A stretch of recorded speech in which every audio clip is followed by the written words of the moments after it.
Hello everyone. Right away I want to thank you for coming back to my channel where we talk about all things learning and other very exciting stuff like reading and writing and self-improvement in general. Today I'm going to be talking about how to learn more. I made a similar video in the past called How to Read Deeper. So if you're at all interested in this topic, this idea of learning more, I definitely suggest that you check out that video, and I will put the link in the description below. For right now though, I'm not talking about how to read deeper, although I think that reading deeper can definitely help you to learn more. Right now I'm just talking about what you can do to learn more, period. So in this video, I'm trying to help you get the most out of the content and the information that you give your time to throughout the day. I'm not going to be telling you what it is you have to learn. I'm just trying to give you a strategy that's going to help you optimize your time and help you,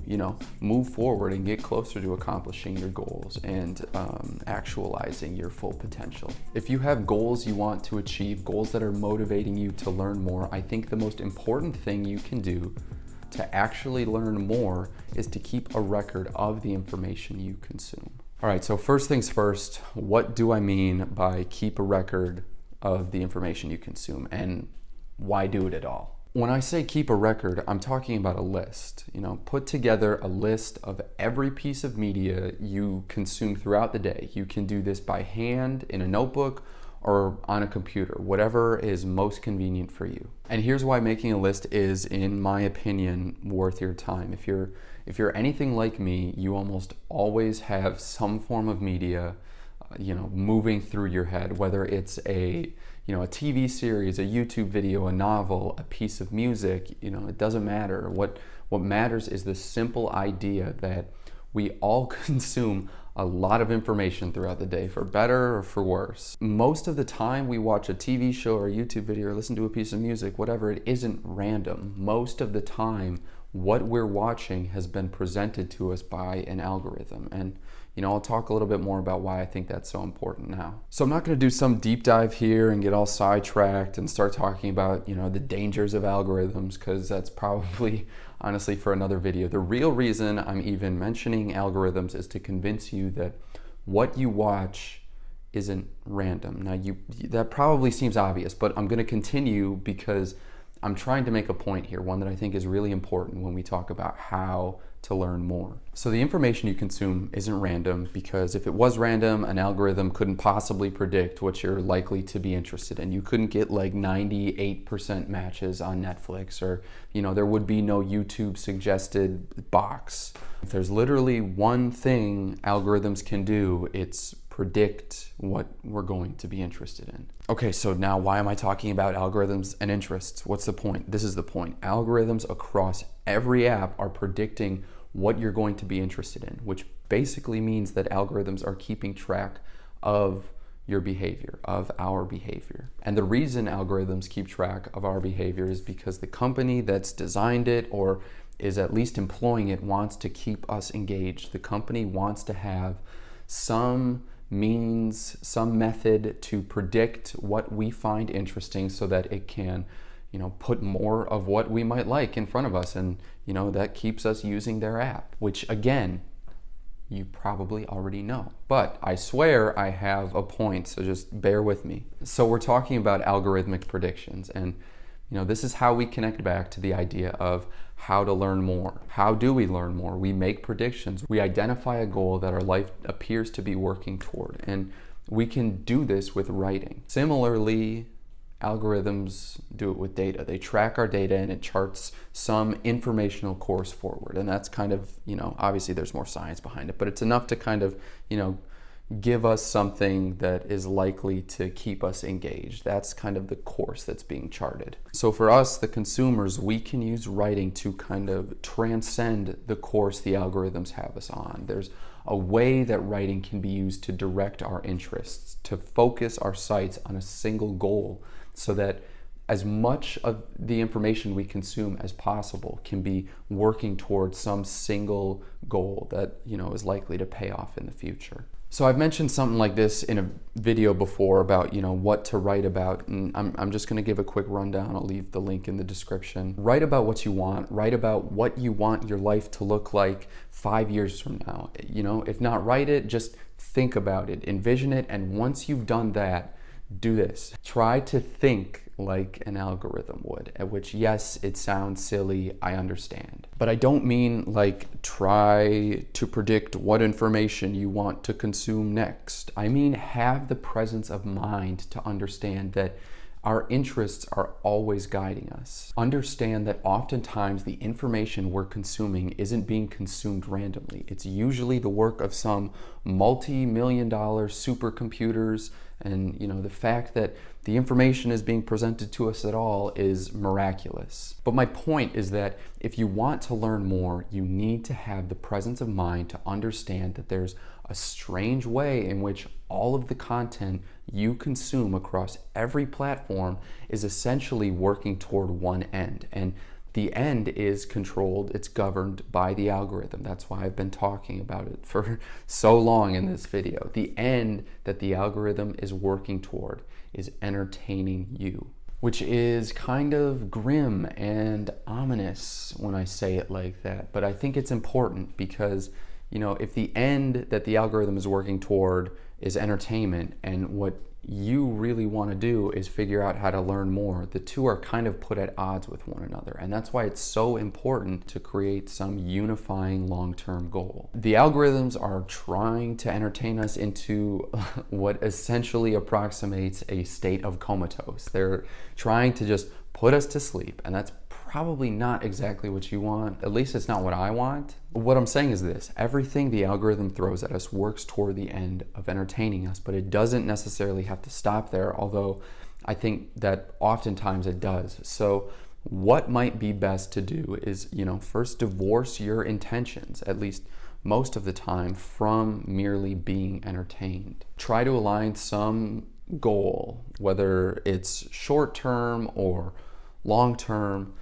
Try to align some goal or goals with your entertainment interests, with the content you consume across as many social media platforms as you can manage. Doing this is going to help you learn more, because if you make a conscious effort to curate the information coming across your feed to what meshes with your long-term or short-term goal or goals, you're going to be building a wide breadth of knowledge even when you don't totally realize it. But this brings me back to an earlier point, one that has to do with organization, and that's list making. And this is really why, at least in my opinion, one of the best things you can do to learn more is document what content you consume. And I think this idea follows logically. How can you teach the algorithm to help you learn more? Curate the content you consume and then document its consumption. And I'll add as a side note something that I think is crucially important. Documenting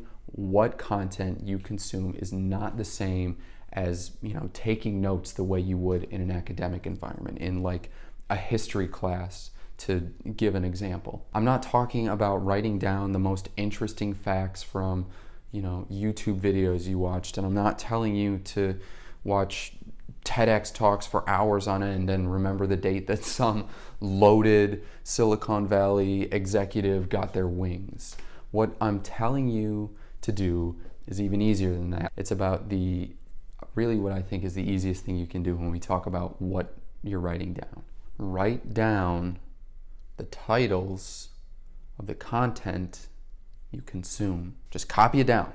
Do this for a day and see what happens. I think it's a useful exercise, and every time you watch a new Netflix show or a YouTube video or listen to a song or read a book, whatever it is, write down the title. Just copy the title.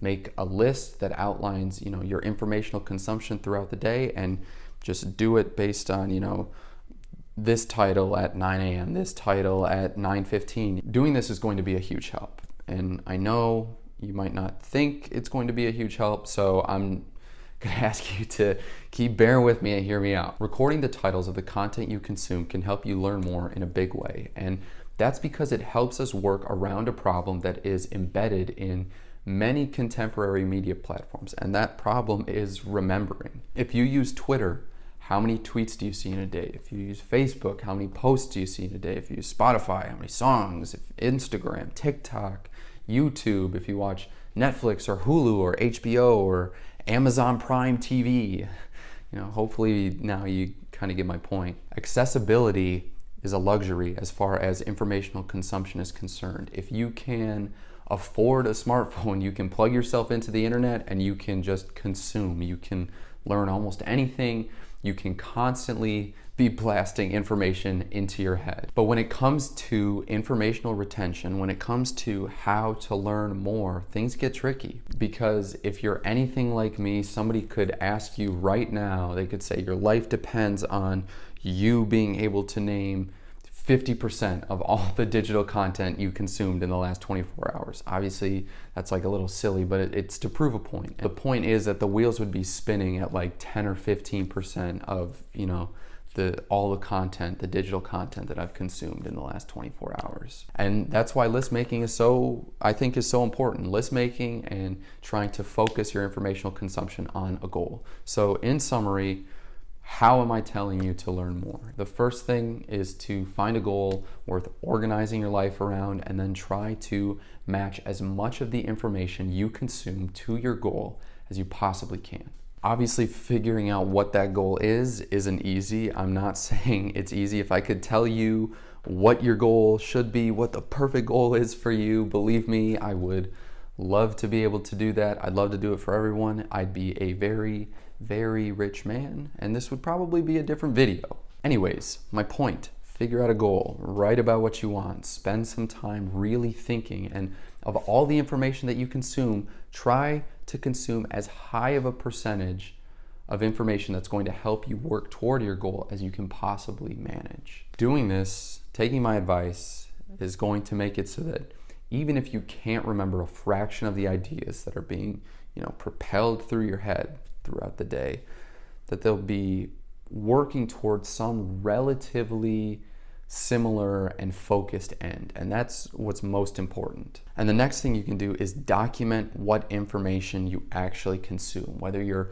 watching a YouTube video or a TV show or listening to a podcast, make a list. Try to organize the ideas that you're spending time with. Before you go to bed at night, look over the list and see what comes to mind when you review each thing you learned. See what has stuck around in your head throughout the day. Being able to re-expose yourself to the ideas you spent time with throughout the day is going to help you remember the most essential bits of information you came across. And that's really what learning is. Learning is really all about remembering. And that's why I suggest you try your best to focus the act of your informational consumption on a singular end. Whatever that means for you, go for it, but start making a list and continue to review it and to build onto it as your day goes by. I know it's a bit impractical, it's a bit time consuming, but it helps to have a list of information that's been consumed because,